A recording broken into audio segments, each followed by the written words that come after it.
Well, high-profile Victorian Liberal MPs could be at risk of losing their seats at the November state election as community groups debate running new teal independent candidates. Julia Bradley is live from Melbourne. Julia, just take us through the seats that are likely to be at risk.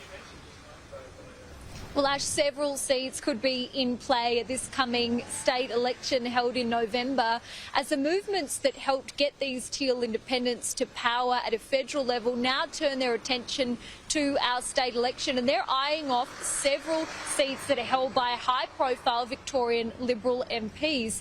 Now, in the firing line includes opposition leader Matthew Guy's seat of Bulleen, which is in Melbourne's east, as well as a seat held by the Deputy Liberal leader David Southwick, the seat of Caulfield, which is part of the federal electorate of Goldstein. Also part of Goldstein includes a seat called Brighton, which is held by an MP, James Newbury. Two upper house seats, also possible targets for teal independents. A seat that's held by our Shadow Treasurer, David Davis, and Shadow Health Minister, Georgie Crozier. Reports suggesting that it's both the voices of Kooyong and the voices of Goldstein movements that helped elect Zoe Daniel and Dr Monique Ryan in those two seats that are now turning their attention to the state contest. Thousands of volunteers who helped get these independents into power could be redirected to the state campaigns as members analyse door-knocking data to determine which issues constituents in these areas care about most.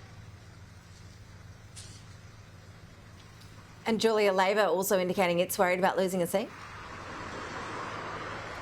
Well, the Labor headquarters has already started sending out election material, campaign material in support of Victoria's Treasurer, Tim Pallas, who holds the seat of Werribee, which is in Melbourne's west. It's 6 months out from our state election. Werribee is a safe Labor seat, but at the last state election, Tim Pallas received a swing against him. It's particularly interesting as well, Ash, because both internal polling on the Liberal and on the Labor side has suggested that they could really be in trouble in some of these working class outer suburban seats as people leave the major parties behind, favouring minor parties, also dissatisfied with the management of the COVID pandemic. I asked our Health Minister Martin Foley today whether he believes Labor is in trouble in Werribee.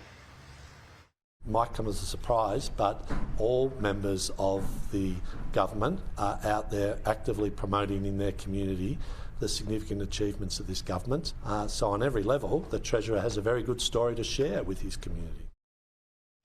So plenty of seats that are must-watch in the lead-up to our state election. We'll have to wait to see whether the teal movement is effective on a state level as well, Ash. Yeah, plenty of national politics observers will be watching that state election very closely this time around. Julia Bradley, thanks so much.